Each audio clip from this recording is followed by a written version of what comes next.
reason for all this work that I'm putting into this campaign book is just kind of the leading wedge to open up this mass communications campaign, which is really what I'm working on right now. It's changing the conversation so that we get away from that. Because right now, we're repeating the mistake, which was when the internet first came, we failed to understand unconscious cognitive psychology, we failed to understand social psychology, we failed to understand behavioral science, and so we just naively made these sort of shallow ideological jumps to, yet again what some people might call techno-utopianism of some kind, right? Technology will just automatically solve everything magically. And when you start, part of it is that my AI training back at Berkeley was heavily not just technical, right? I was doing machine learning in the very early days, but also cognitive science-based. So I was cognitive science RA, which is cross-disciplinary, which means that in studying AI, I was already in the 80s studying how to model the unconscious part of our mental processing. What was AI in the 80s? So AI in the 80s was good old-fashioned, no, it was what we call good old-fashioned AI, GoFi. What's that? Sorry? Good old-fashioned AI. So it was logic-based, rule-based AI.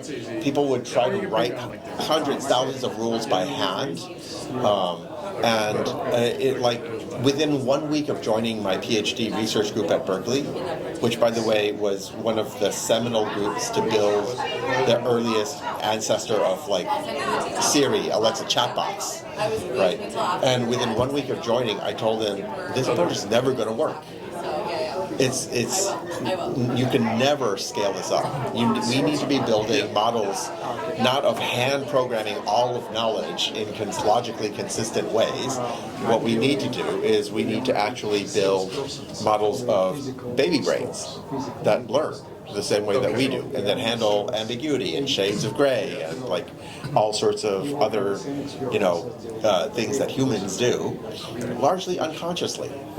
As we're speaking now, you're not thinking, speaking, that's a verb.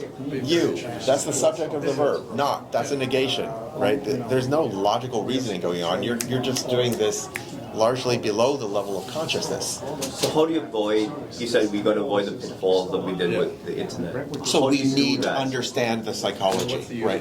And because of my training, not just in AI, but in modeling cognition, cognitive psychology, to me it's obvious that we need to avoid those mistakes by actually understanding at a deep level what are the unconscious cognitive biases that occur. We have a chair. We have chairs. There's chairs. There's another chair there. There's two more chairs here. Four more. Oh, there's tons of chairs. Okay. Yes. It's all free. One question. There's a chair. Yeah. I'd like to see it. The question is, and I heard you talk about this if you're here in October, but there's this big 800-pound gorilla between the AI and the tech and the human side, which is the government. What's going to be? I'm sorry, I can't hear you. What's going to be the role of the government in all this? That's what keeps me awake at night. I'm a big believer in little government, no government, very little government. But this is one thing that scares me: about no guardrails. And then the other thing that scares me is if the government does decide to get involved, are they going to have smart people like you involved deciding that, or is it going to be a bunch of bureaucrats? Because that's what really scares me. I saw you were on a panel, if I'm not mistaken, with the EU, trying to figure out their policies, right? And it seems like the U.S. is behind the rest of the world in this, and it is a worldwide issue. But what is going to be the role of government? That's an issue I didn't hear discussed. So I do think the EU, even though I work on this, and I work with everybody I can. I work with the Europeans. I work, of course, with our own, Americans. I work with international East-West, this is such a pressing problem that whatever we can do to nudge things in the right direction is good. But that said, I don't think the Europeans have been more aggressive about regulating, but they have also not thought through what they're regulating. They're getting ahead of themselves? They're getting ahead of them because none of it, This book is full of questions and ideas that nobody has thought through, and we're already When you said it for rushing. layman, that's what got me.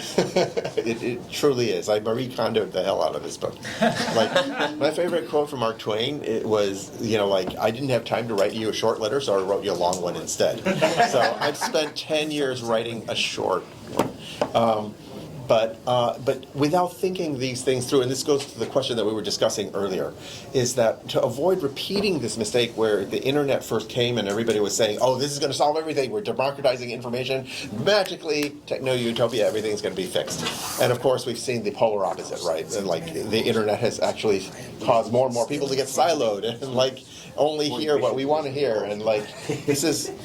To avoid that, we have to avoid repeating that mistake that we made with the internet. We have to think through what is the unconscious cognitive psychology, how does our human unconscious biases interact with those of the AIs, how are the AIs being formed. We need to stop thinking of AIs as something that we just train and freeze, or we program and we freeze. No, the AIs are going to keep on evolving. By next year, they're going to be autonomous. It's like, they're going to be like little humans. They're going to keep on learning. You're not going to do these gigantic $1 million training runs on them and then freeze them.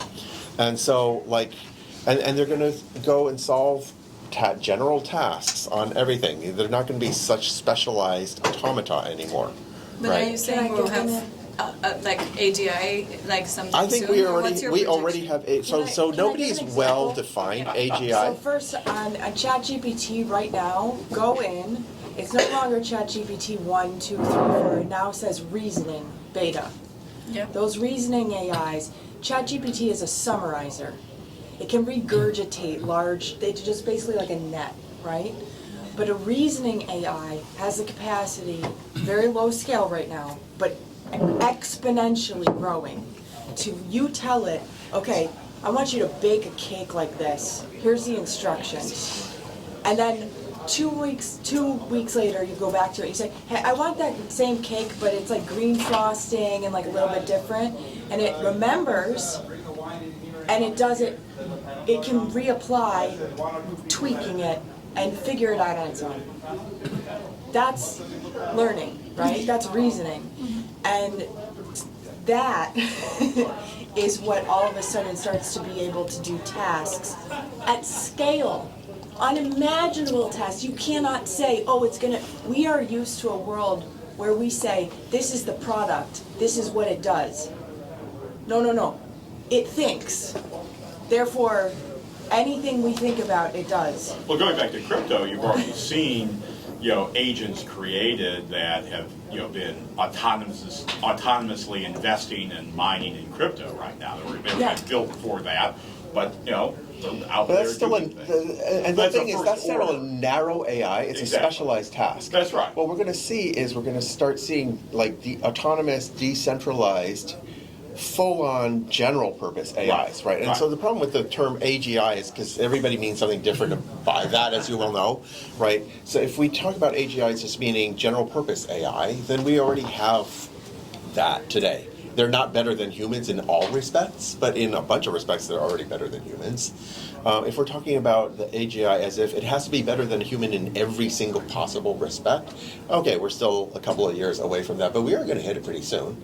And the problem is that the social dynamics of this are such that they are going to absorb all of our biases. They are already doing it. They've been doing that for 10, 20 years already, right? And so this question, which I thought was a really good question, I wish we had more time to discuss it, of who is in control, is the thing is that nobody's in control. Just like when you look at all of humanity and you ask who's in control, okay, you might pick some people who are highly powerful and influential, but it's a complex dynamic system, right? And there's a lot of factors that are all influencing each other. And AI's already been influencing humanity very, very strongly for 10 to 20 years. Exactly. We keep on laboring under the false mythology that we are autonomous, sovereign, free will, self-determining, but in fact, we have no idea how much we've been manipulated by AIs over the last 1 or 2 decades already. Well, we're a pattern of behavior, so, I mean, to manipulate that or to augment that is pretty simple. So how do you integrate and account for these different forces that are more and more defined globally. So you start with, if it was back in the day, you could start with religion. Now you have, what you call democracy, and then or supposed democracy, and then the other people, which might be less democratic. So who's controlling which AIs? Because if you ask just alone on a naive plateau, Google could never operate freely in China, for example. Baidu has a hard time. Any tech that can think in China, whether even like a Tencent, which is what's WeChat, it's constrained because of the regulation.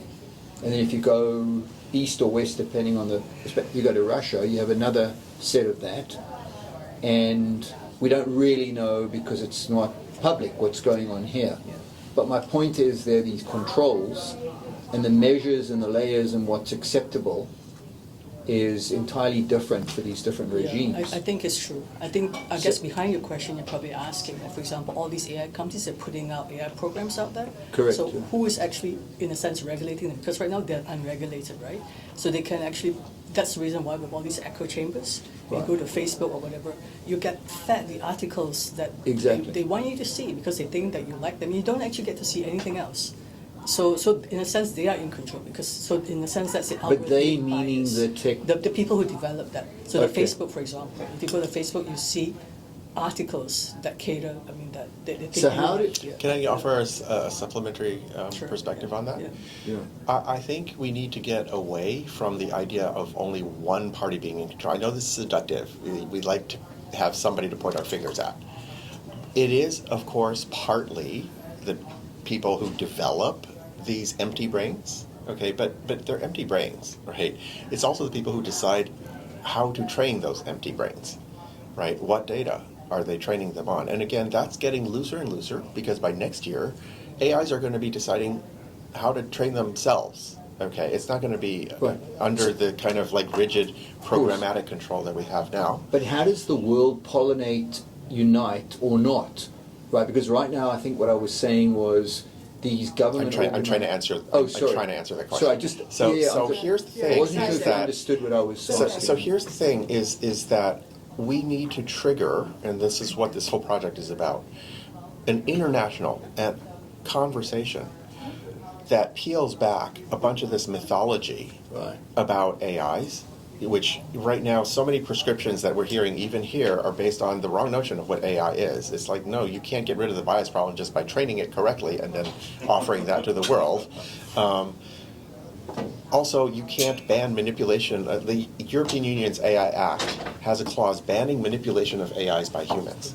I did not get to review that passage because the thing is like really thick.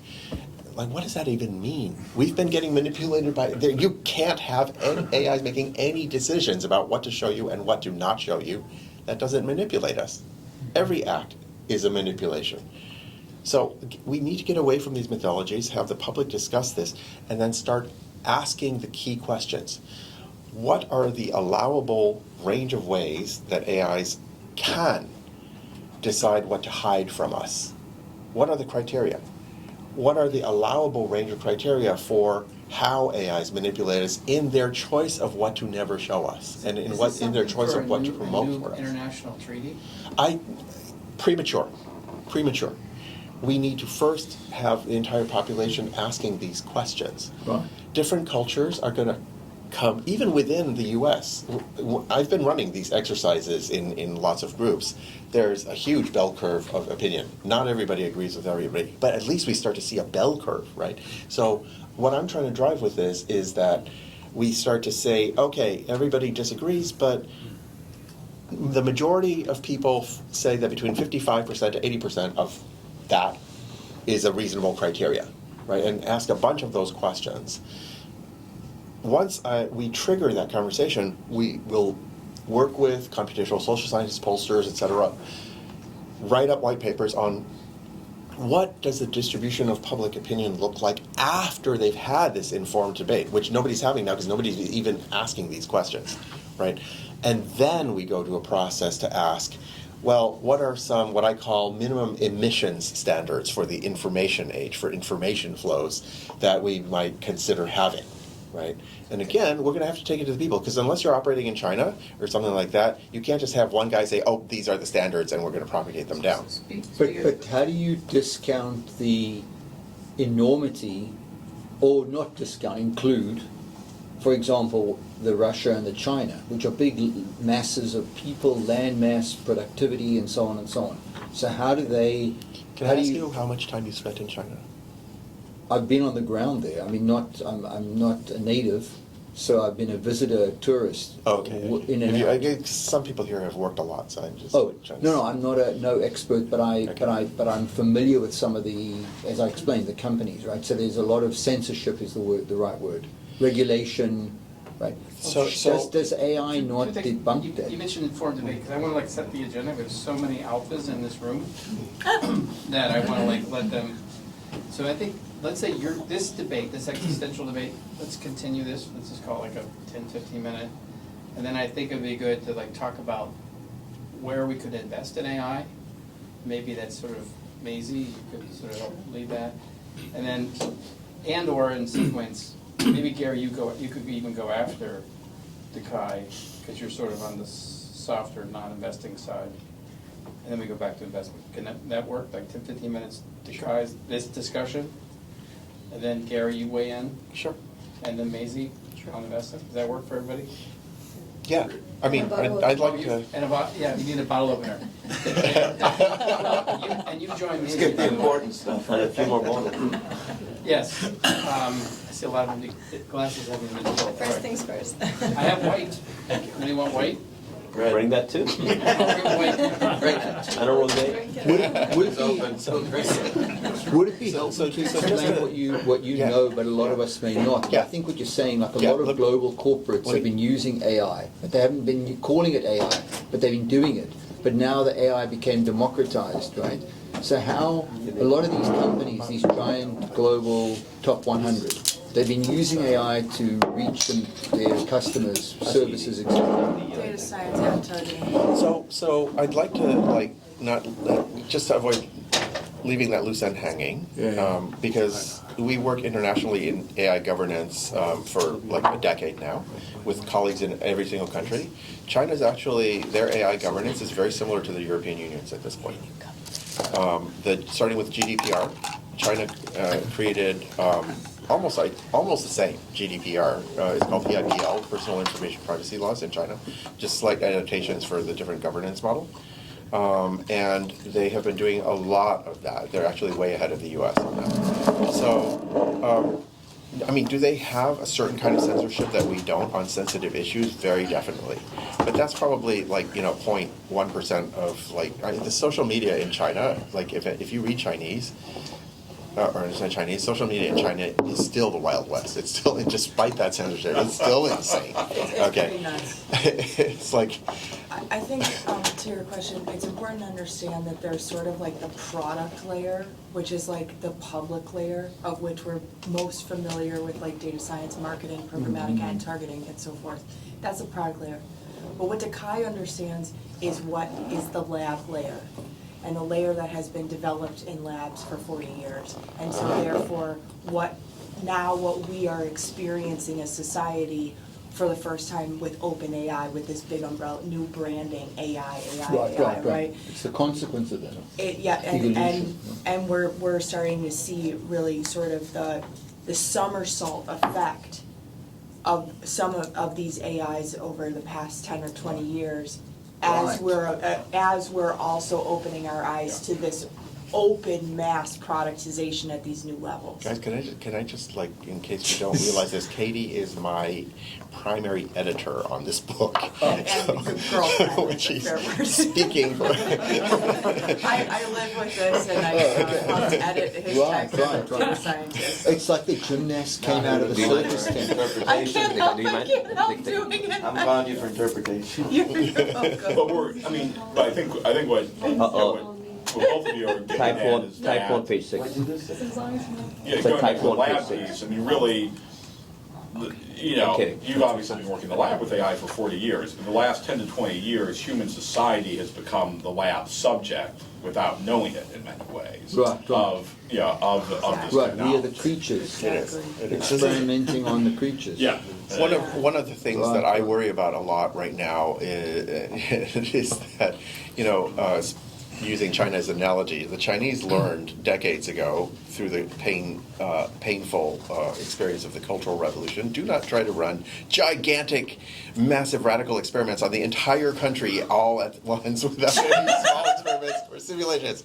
And I feel like we're doing that with AI and social media and chatbots. And so like, that is something why I'm racing really, because having this conversation internationally that we're having is necessary outside of China. Okay, it's necessary for us to do this, to have sort of what meaningful guidelines we might establish, right? The meaningful guidelines are going to have teeth. And that's going to be pretty hard to do without the buy-in of, you know, the majority of the population, who haven't even begun to consider these questions. Even Jeff Hinton hadn't begun to consider these questions, let alone the general population, right? So we have an urgency upon us, which is what I'm doing here, because we need help on getting this You're right, and urgent. the analogy you made earlier when I walked in was the internet. We totally blew it there.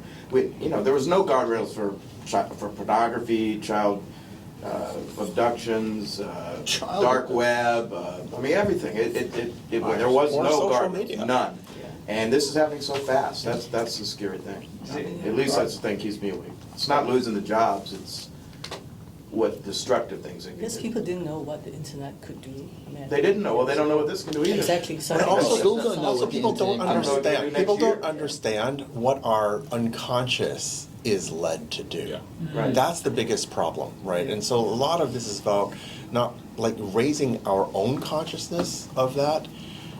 AI is becoming more conscious of that, and AI is helping us to be Good more news for the good. conscious for that. Yes. Right? And I believe this is the best tool humanity's ever invented that has that potential. But we're not going to get there if we don't move really, really fast. Don't you think, no matter how many limitations or values or restrictions or guidance that we impose on AI, but once it reaches a level which is 1,000 times, more advanced than the human brain, it will find their own kind of purposes and values and criteria. Absolutely. And Yeah, so, just like our children and our grandchildren scary. and our great-grandchildren. I mean, Yes, do you know what my we don't know. parents think of me, let alone my great-grandparents? that's the question. I mean, even if we raise the AI with these kind of values, will it eventually abide and stick to these values? That's the question. That depends on how we raise it. I think it really does. This is, one of the things I've been saying. This is the last generation of AIs that are going to be primarily raised by humans. All the next generations of AIs are going to be primarily raised by AIs.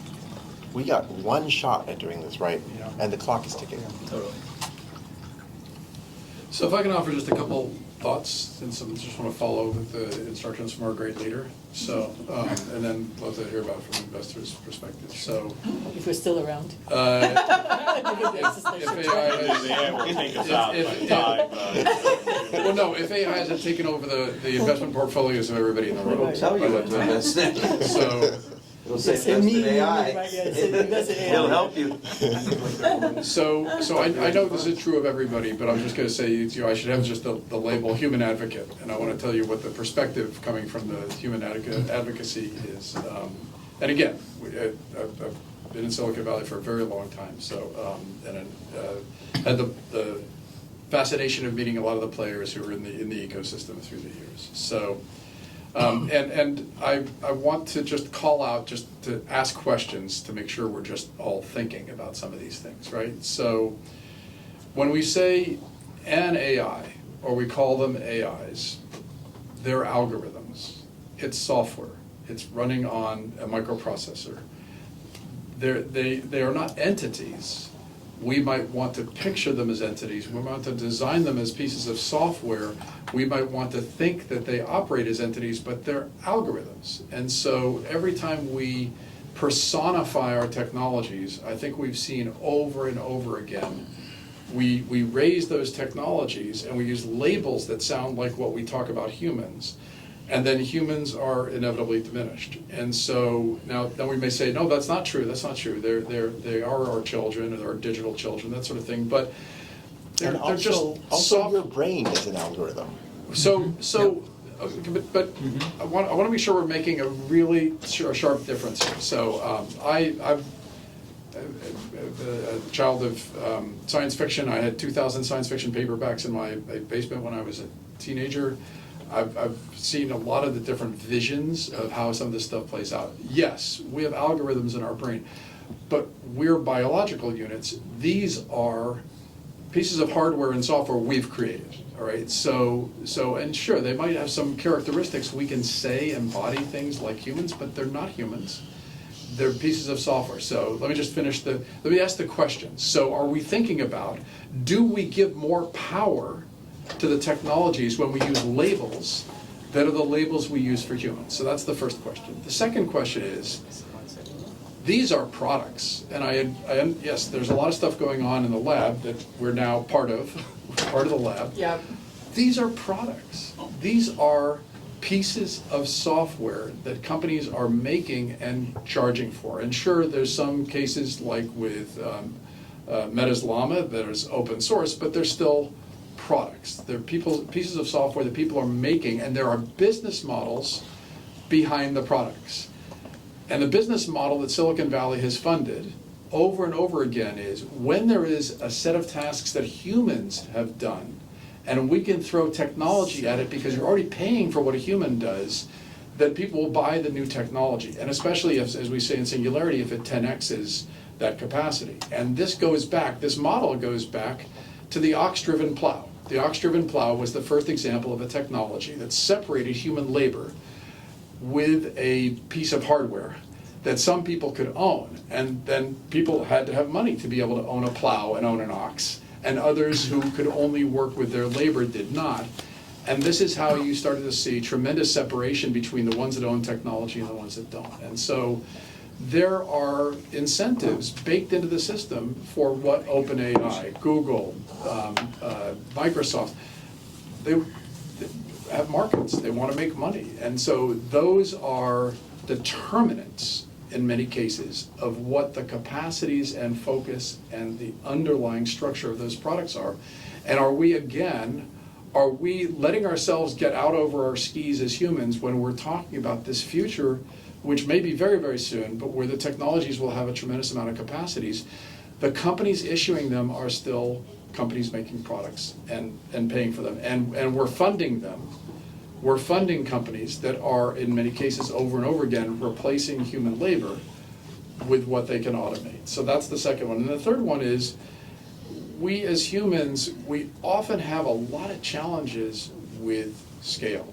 And we're breathtaking visionaries that are able to really envision an awful lot of this. But I wrote a piece, I think it's 10 years ago now, Will We Love a Trillion Robots? Well, we love it when our technologies are making so many technologies that it goes beyond our human capacity to even envision what those technologies are building. Well, when we do that, when we talk about AGI, for instance, I wrote a piece just recently in my LinkedIn newsletter. AGI is a false god. If you read the language that so many of the product creators are using with artificial general intelligence, it sounds like we're creating mythical creatures with the powers of gods. And if we give that power to those markets, what we're doing is we're essentially saying, hey, you know what, you guys run with it. Just whatever you end up doing, those products, it doesn't, who cares about the impact on society? What you're talking about, Dee, with trying to put more of those guardrails in place is, to me, as far as I'm concerned, that is the deliverable for humans right now. The problem is that Silicon Valley does not self-regulate. It just doesn't. There's no economic incentive to self-regulate. And so we can say the EU, for instance, has overstepped its bounds. However, if Silicon Valley isn't going to do it, what puts the guardrails on it for humans? And I would love it if what comes out of the discussions that you're helping to catalyze, we all come up with that collective decision making. I don't think that the big six, that NVIDIA, Microsoft, Google, I don't think they're gonna abide by any of that stuff. I mean, I know a lot of these players, and that is just not their history.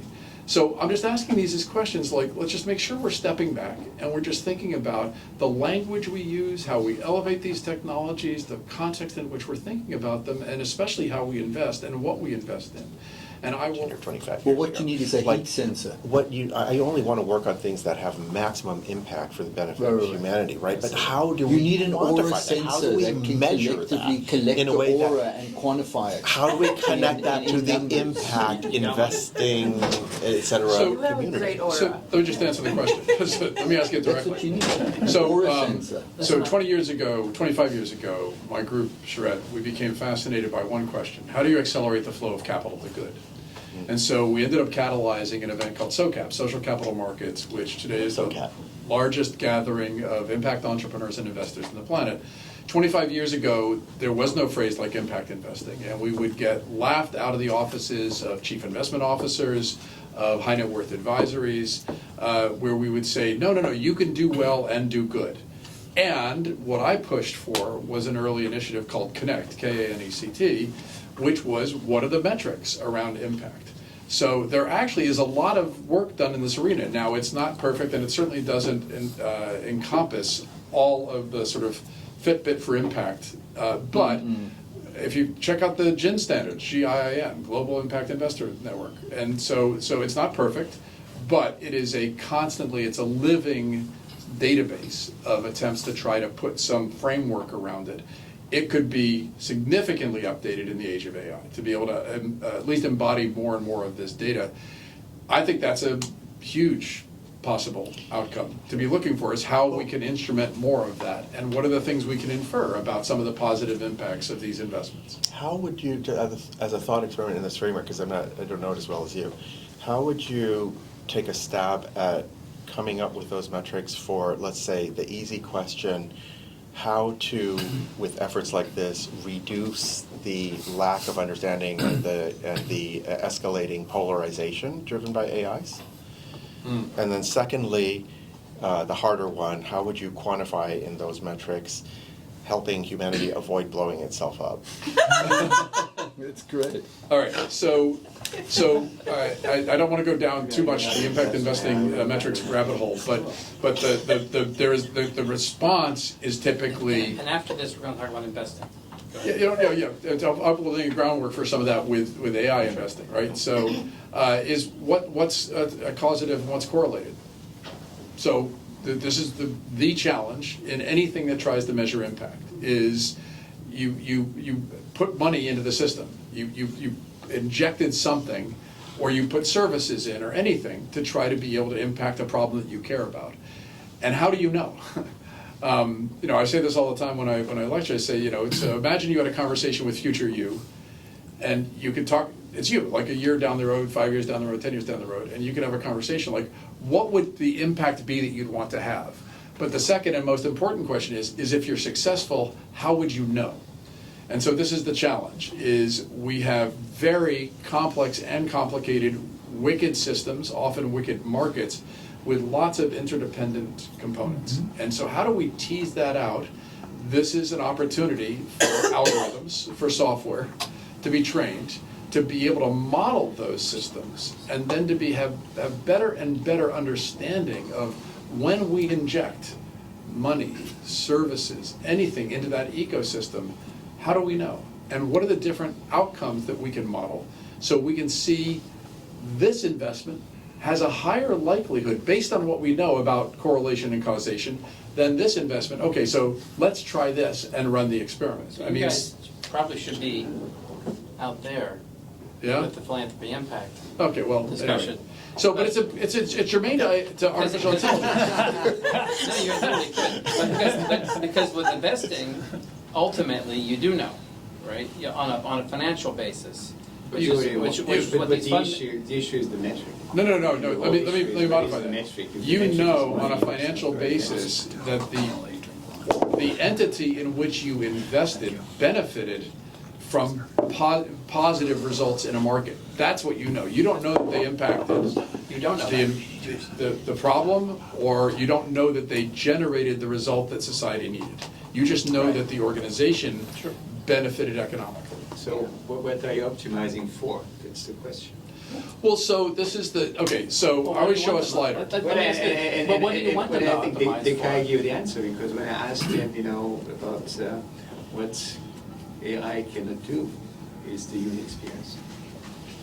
We're optimizing for the human experience. So we're experiencing for being happy and humans. Yeah. And then you go from there and you break it down. How do you get there? Well, I mean, the last chapter in this book is planning for retirement.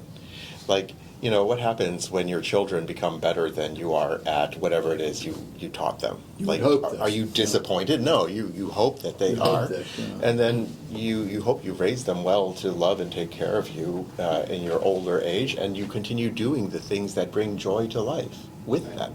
And you work together to make all of the life experience, our societies, better. And that's what it is. Well, let me, okay, so You can't write AI out of your will. given all this, the backdrop, how do we, again, I'm gonna go, hopefully do good, but also with the financial lens on, if you're a GP, or you're just making direct investments, what do you think, what should we be thinking of today? You are on the panel, but you may be a little more nuanced. Yeah, I guess there's so many use cases for AI beyond just productivity. And I think there's so many models beyond LLM. LLM is the flavor of the month. But really the language can be anything. It could be language of proteins, for example, when the LLM can be used to, the large foundation models can be used to tackle really large combinatorial spaces, which is very difficult or take humanly too long to actually find all combinations of new molecules, etc. So the AI can be used to actually help speed it up and find things that we never thought of because of our own bias. Maybe we thought these amino acids can be combined these ways, but the AI could figure it out and find that it works.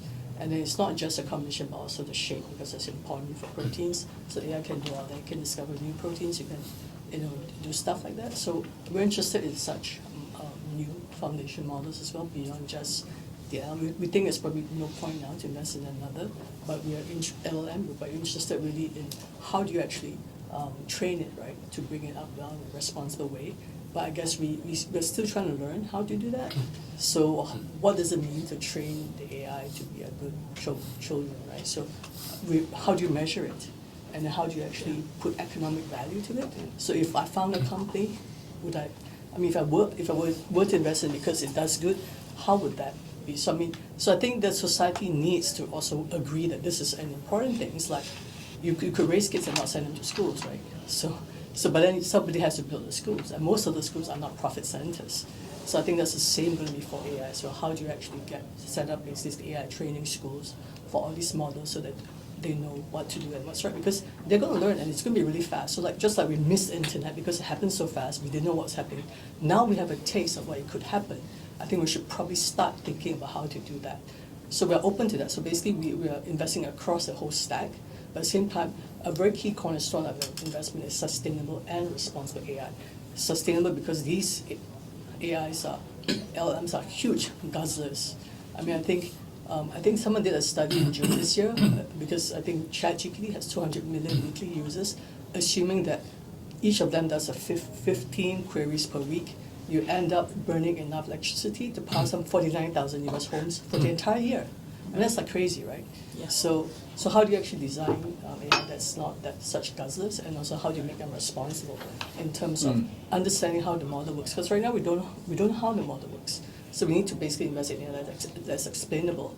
But it's going to be hard to get companies to do that because if there's no one compelling them to say that you have to make your models explainable, because right now I thought I didn't understand the models because I'm not a neural network person or AI engineer. But it turns out AI engineers themselves don't understand how the models work. So they don't actually know how they actually get to the answer. So we need to make sure that's explainable. And then the other point is that then they have to be trustworthy. Some do. Some do. I agree. Yeah. But some don't. Most don't. That's the problem, right? Yeah. So I think we need to basically have a system which people would be able to explain what it does, and then how it does what it does, so that then we as a consumer, we then trust that, Application. yeah, that the application is correct. Can you give us an example? So I'll, Yeah. let me share with Sure, you, yeah. just only in this closed room, okay? Yeah, Like, yeah. do not repeat this. I'm writing this up. But like, one of my predictions right now is that, well, you know, necessity is the mother of invention. Right now, Silicon Valley does not feel that much necessity. They just want to keep on scaling up, right? And so the biggest question in Silicon Valley is, if we keep doing these LLMs, where do we get more data? Because we're already training on the whole internet. And then we have these silly debates about like using AI-generated data, synthetic data. And, like, it's kind of nuts, although we're already doing that because so much of the information on the internet is AI-generated. But and also because AI is influencing our unconscious so much that what human data, what is being produced by humans, is already, in a sense, AI generated. So we're already in that crazy loop, which we don't realize.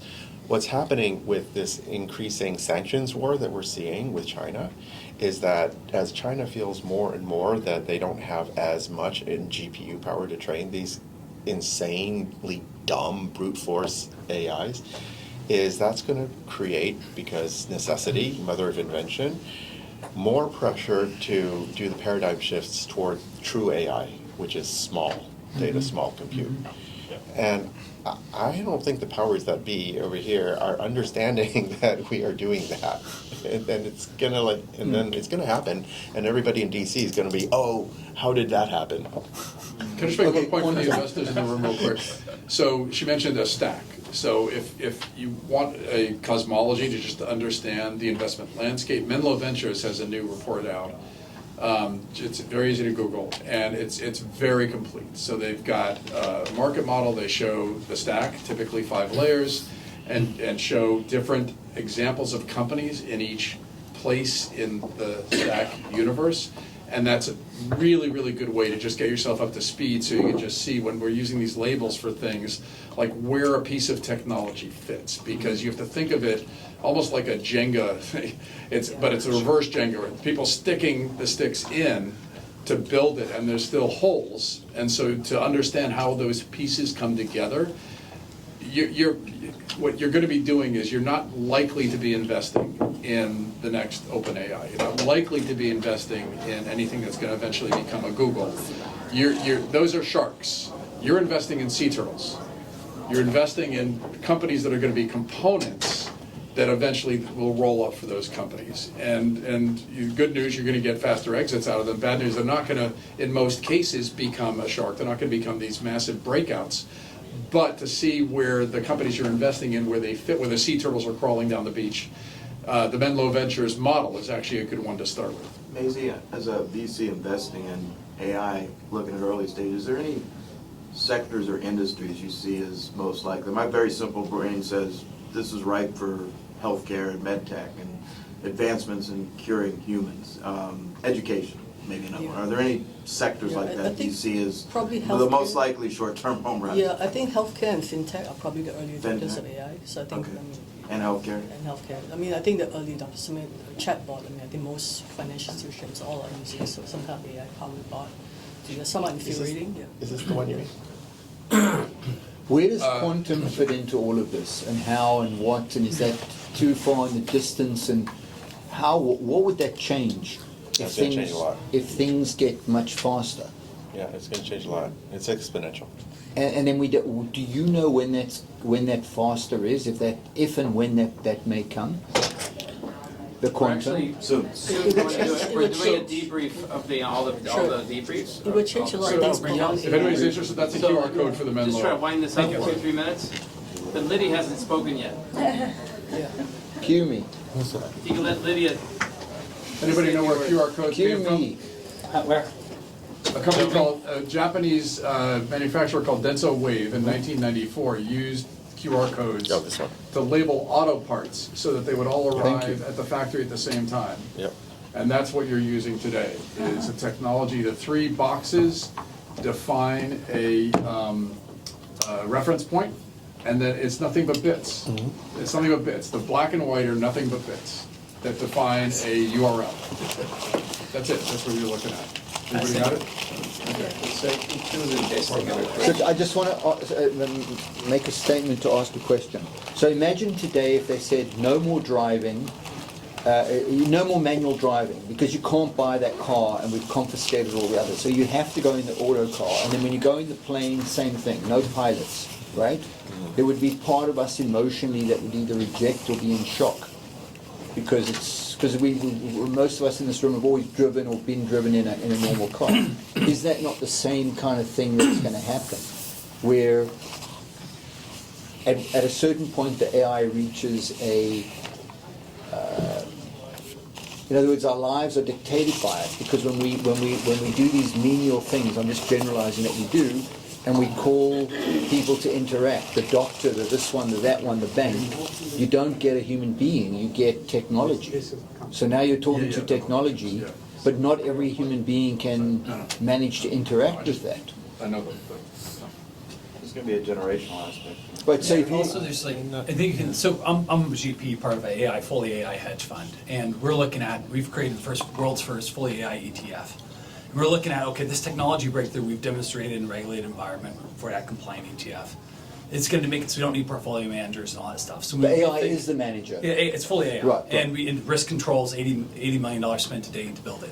But with that, we were thinking about, okay, the technological ramifications. If you don't need the heavy operations and current construct, and we were thinking about maybe we go directly to allocators, like eventually big pensions, all that stuff. We'd still have a human concierge to help them feel comfortable. Like you're going to walk it into the room. Yeah, because so I think you can have a human concierge layer on certain things until people feel comfortable. Like 90% of the time you're on a flight, if not more, is predictive AI flying that plane. Yeah, you still have a pilot there for now. Like it's that rarely the pilot's actually holding. Right, or doing looking at the weather or interpreting the radar. So for a while there'll still be, even if it's 100% It's going to be a slow transition. predictive AI, there'll still be a pilot there.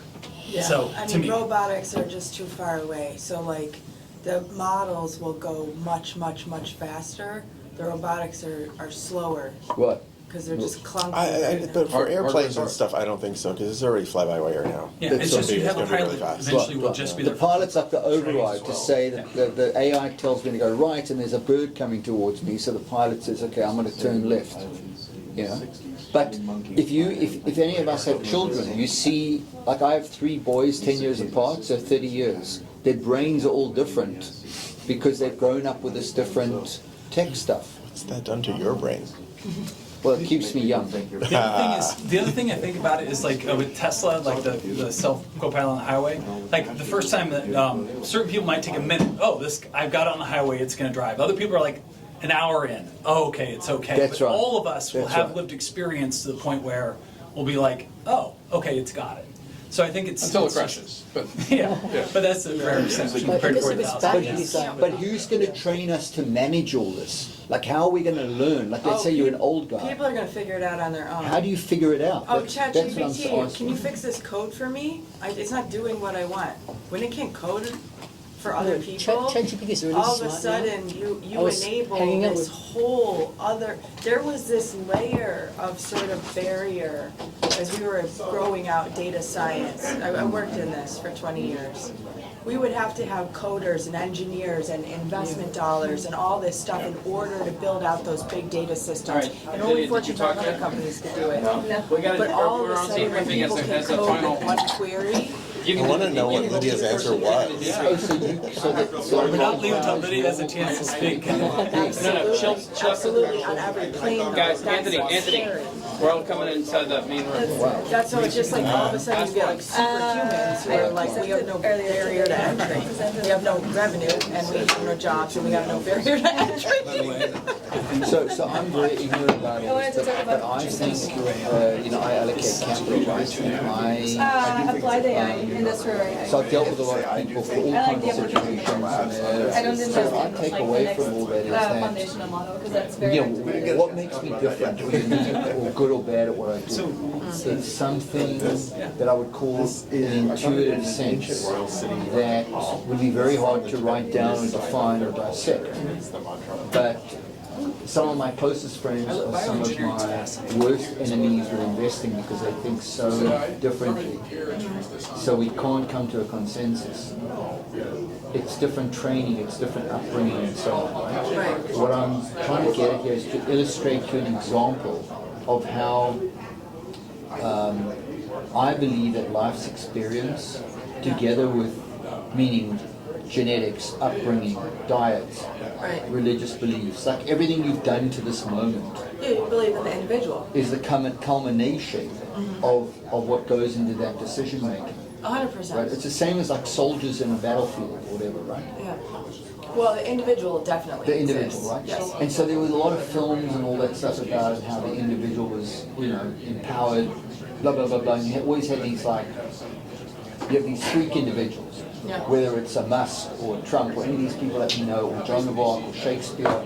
There were always Julius Caesar, if he existed, we don't know. But you get these freaks. Nelson Mandela, he was real, right? So he could take more pain, more abuse. He could, he could filter it a different way, and then his output was forgive my enemy. Whereas the other guy would go, Trump would go, kill my enemy. Right. Right. So these are human subtleties, right? Right. This to me is what's separate. Now, how can AI ever get close to that? Because I'm giving you examples of radical differences. Totally. So you say, if you're nature versus nurture, right? So like you say stocks. You go, my training says I'm going to short company X, Y, Z. Right, because I was at Goldman Sachs, I went to Wharton, my father was a marathon runner, my mother ran the Federal Reserve, blah, blah, blah. And the other person goes, you're a woman, sorry, the other woman goes, I'm not going to short X, Y, Z, I'm going to go long X, Y, Z. Your compute and my compute are entirely different. In that moment, neither of us are right or wrong. Only the future will determine which is tomorrow, a week, a month. And there's multiple different futures, right? Like correct. there's correct. Yeah. So I'm talking about the uniqueness of the individual. Join our 361 firm community of investors and thought leaders. We have a lot of events created by the community as we collaborate on investments and philanthropic interests. Join us.